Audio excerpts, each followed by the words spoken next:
All right. Maximize your workflow and efficiency in Ableton, part 1.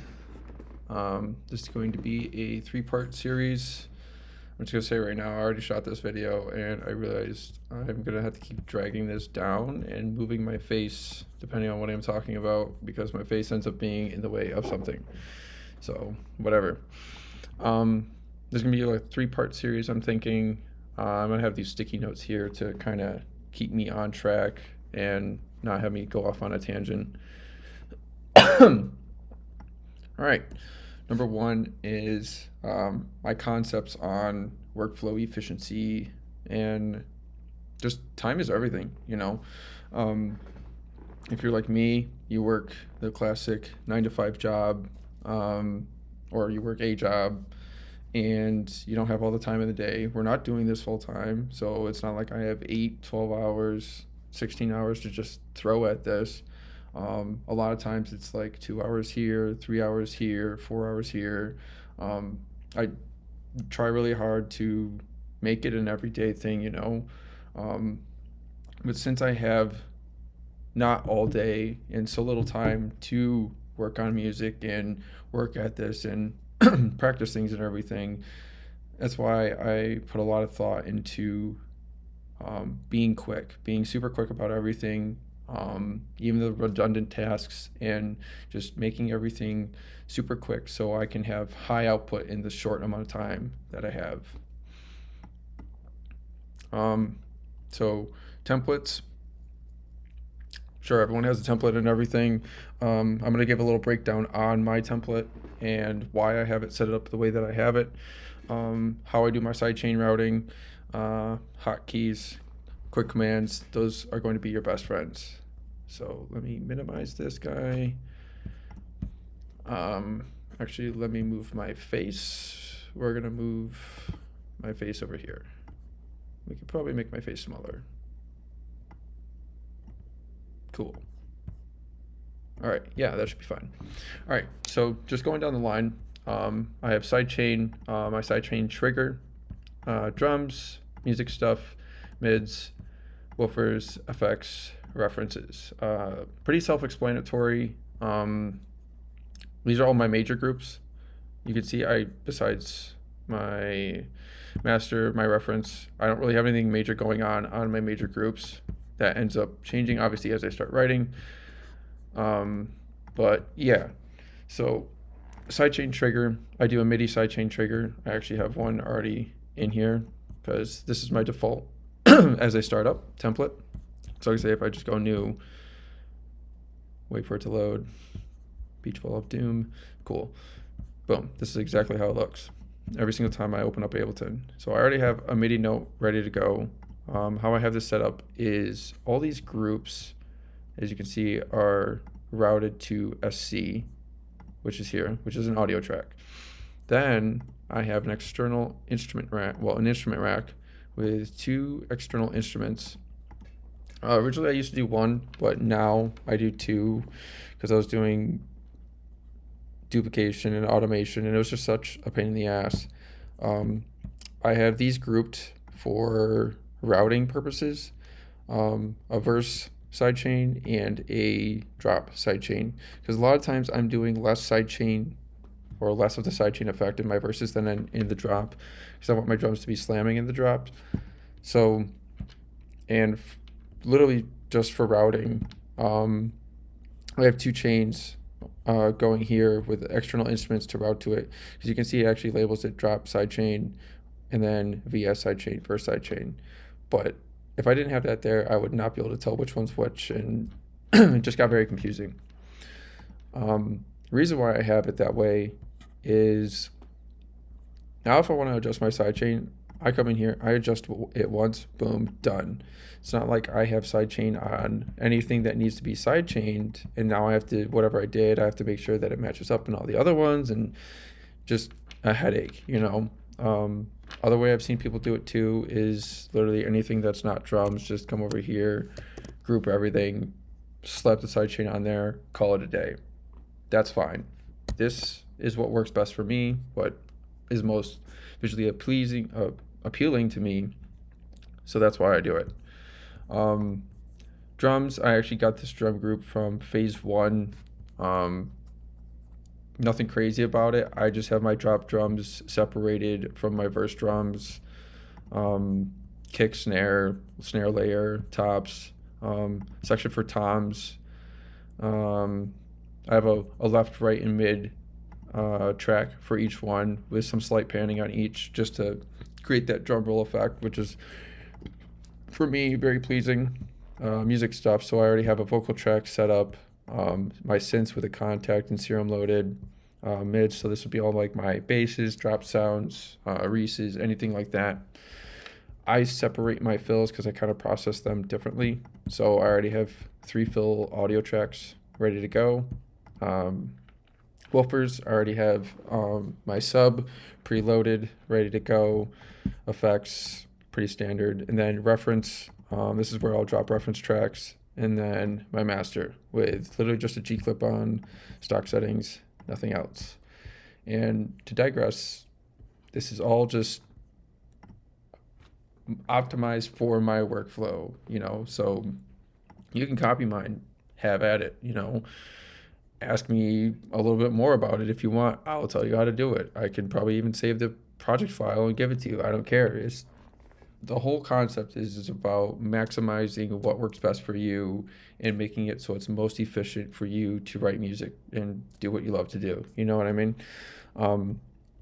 Do things differently. Like, maybe you don't want all these groups. Maybe you want less groups or more groups or whatever works best for you. That is literally the whole concept behind these videos. I'm just showing little tricks that I do that help me be more efficient and have higher output. So my little sticky note. So I'm going to talk more about racks later on. But I do specifically want to talk about this analyze rack that I made, that I have on my master. It goes hand in hand with hotkeys, because checking stuff is what's going to help you get better. Checking mono compatibility, that's what I have this utility for. So if I turn it on, there's the mono. The spectrum, I got these settings from Crank That. I use it for checking sub levels specifically, as those are most prominent and everything else is more condensed.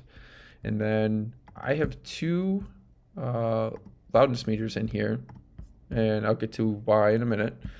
This one is for quick visually. I can easily just pop over to the master, check what my levels are, cool, great. Or if I pop this rack on something, then I can easily see it, cool, great. And then I have an imager on here as well.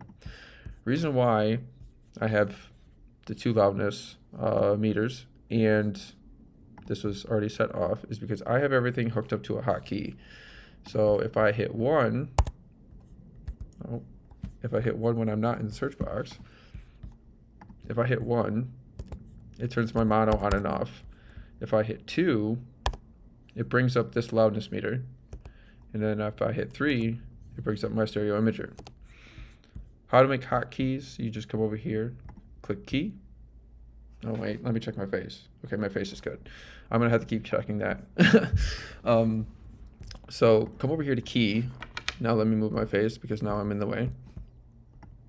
We will go here. Sick. Okay, so now key, you can see all the keys you have mapped over here. I actually do have this mapped. I didn't think I did. So I also have 7 to my solo. So if I hit 7, that is to solo the group. That would actually work. So like say if I want this one to be on, so now I solo the group.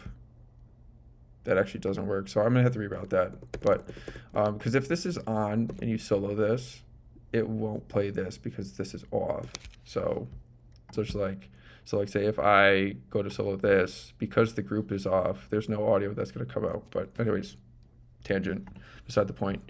I have 1 routed here, and how you route something is you literally hit key and you click on what you want to route. Anything that's orange is what you can route, and then you type whatever you want as a hotkey. Be mindful of keys that are already routed. So like say I could do 6. Now it pops up there. So now every single time I hit 6, it turns whatever on and off. So I have it turning that on and off. I want to delete that, so I'll just hit delete. But I have 2 then routed to the wrench and 3 routed to this wrench. Reason for that is now when I'm anywhere in my project and I want to check something, how loud am I? 2. Cool, I can see how loud I am. Bring it away. Oh, I want to check my mono compatibility. You won't be able to see it, but turn it on, turn it off. Oh, I want to see my stereo. Hit 3, boom, check it. Now I can take it away, go back to what I was doing. I mean, yeah, you could say, okay, well, it takes you 2 seconds to come down here and look at it, or I could drop the rec on it, but it's like, okay, yeah, but that's 2 more seconds. I mean, to me, maybe this is a little obsessive, but it's like, okay, when you only have like 2 hours or 4 hours, 2 seconds is a lot of time, you know?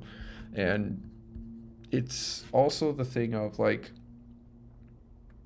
when you're in the zone and ideas are flowing and you're just laying shit down and everything, and like ideas are flowing and everything, that 2 seconds could be the difference of writing something really cool or getting completely derailed and you lost the idea, you know? So yeah, so those are my quick hotkeys. Quick commands, those are super useful too. Like, I use this mini for example. So like Command D allows you to duplicate. Command Z, undo. I think it's like Control. Anything with Command, I think it's Control. I'm on Mac. But then like Command Shift T is a new audio or new MIDI track. Sorry, and then Command T is a new audio track. I think highlight an area. Command Shift M is a new MIDI track. I keep saying I think because it's so natural to me now that I actually have to think about what it does. Like when I'm producing and everything, my mind's on autopilot, so I'm not even thinking about what I'm doing. But yeah, so those quick commands are just one more thing that helps speed up things. Where's my little sticky notes? Is my face fine? No, my face is not. We'll move me back over here. Cool. All right, yeah, just to recap, hotkeys, quick commands are your best friends. There's a bunch more. There's a bunch that I don't even know.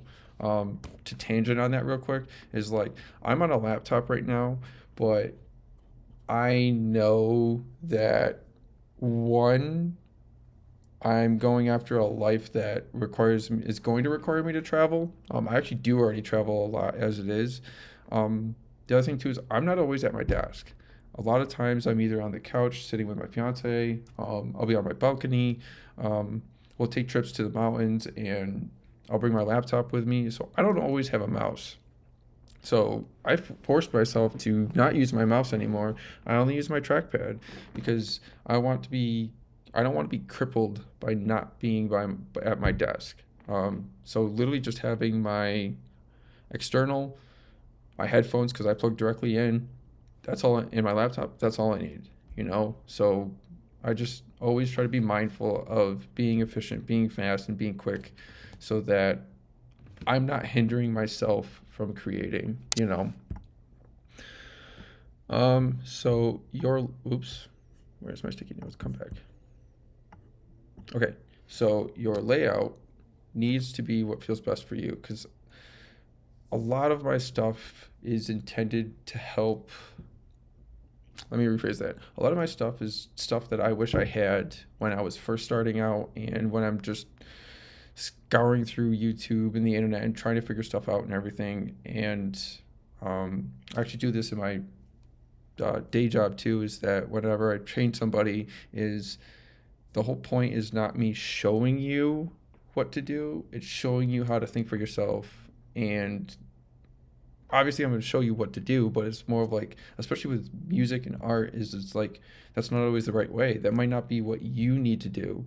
And like I said, my template might not be the template for you, you know? It's coming up with what feels best for you and most natural for you. Because I try to take the approach of like water, and water or electricity always goes with the path of least resistance. And you want your whole workflow process to flow and be natural so that ideas can flow and just like fall into place and everything. Because like if things are hard and it's frustrating and you're like, oh shit, I gotta do this real quick, and just a lot of resistance, then it's not going to be enjoyable, and you're not going to want to make music, and you're not going to want to do what you love to do, you know.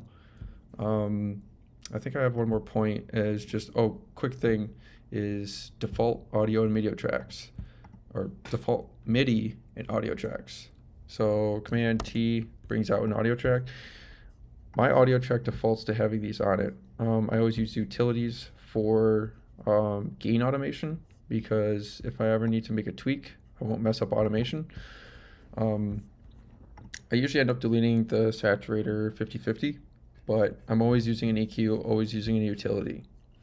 How you do this is right click on the track and then save as default. Same with the MIDI.